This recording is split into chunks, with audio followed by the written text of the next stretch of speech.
What's up, sports fans? It's your man D back. Speak Your Mind Sports Talk. All right, check it out. Utah Jazz revive for the love of sports. Let's talk about it. All right, so check it out, man. I want to talk about the Utah Jazz right now. So, listen, guys, the Utah Jazz, they've been doing their thing. Okay, they started off the season a little bit shaky. Actually a lot shaky. Somewhat of a disappointment to their fans. They were losing a lot of games back to back, and they just didn't look like the Utah Jazz that a lot of people expected to see at the beginning of the season. But here lately, the Utah Jazz have been, on a roll. They're on a streak, and they've been beating better teams, and they seem to be coming along together. Year after year, new pieces are added to teams, and guys have to make adjustments, offensive sets, and you got new guys, so they have to kind of build chemistry and learn to play together. And that's just the curse of every team, not just the Utah Jazz. So the Utah Jazz struggled earlier, but they're getting themselves back in there. And, currently they're sitting in, I think, third or fourth spot in the Western Conference. Now, with that being said, the Western Conference is pretty tied up right now. I think there's a couple of teams tied for second place, Denver and maybe the Clippers. I don't know. But it's pretty tight, from second seed all the way down to the seventh seed. They're just literally one game apart. So Utah Jazz is right there in the mix. Rudy Gobert, he's dominant down there in the hole, man. I mean, he's second in the league in rebounding. He's always amongst the top 10 in the league in block shots. He's a former defensive player of the year. And, when they lobbed him that ball down there, he's so tall and long that he's dominant. He's also in the top 10 in true field goal percentages. And that's because of, how much work he does there in the paint. Rudy Gobert is going to score down there in the paint. But more important, it's the defense that he brings to the table.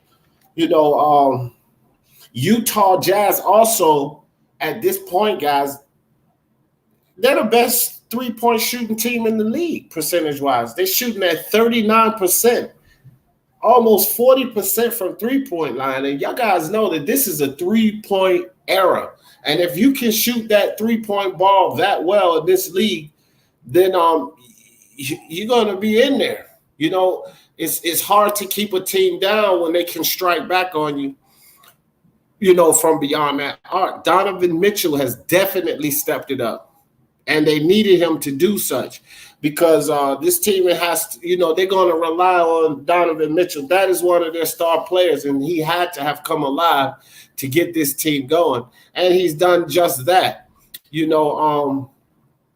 They've added Mike Conley into the mix, so it takes the pressure of Donovan Mitchell having to be that floor general, bring the ball. Mike Conley's definitely a better point guard, pure point guard than Donovan Mitchell is, but it's going to take all three of these guys to get that elusive trophy. And, of course, that's what these teams are all shooting for, guys. They're not shooting for second place. They're not shooting just to make the playoffs. They're shooting for that gold. And now I'm not putting the Utah Jazz as a front runner, but, anything can happen, guys. Last season, everybody expected, including myself, the Warriors to take it. And injuries happen, players get traded, things happen. But at this point, in time, the Utah Jazz have definitely, in my opinion, revived their season. They started off slow. We're only like 40 games in. We're about 40 games in now, 41 games in. So we're halfway through the season, basically. And The Utah Jazz have taken on this other quarter of the season and brought themselves back into contention because they were looking pretty bad earlier. As a team effort, they're 5th in field goal percentage. So they can score. They can flat out score.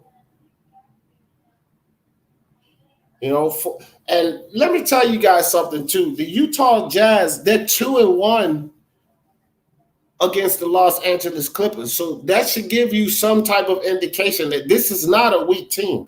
They're 2-1 against the Los Angeles Clippers. The first game they played them and they beat them 110-96. Clippers came back and beat them, but then they played the third time and they beat the Clippers 120-107. So those are 2 convincing games. I mean, that Clippers by paper definitely were considered one of the best teams in the league, and I still consider them to be one of the best teams in the league.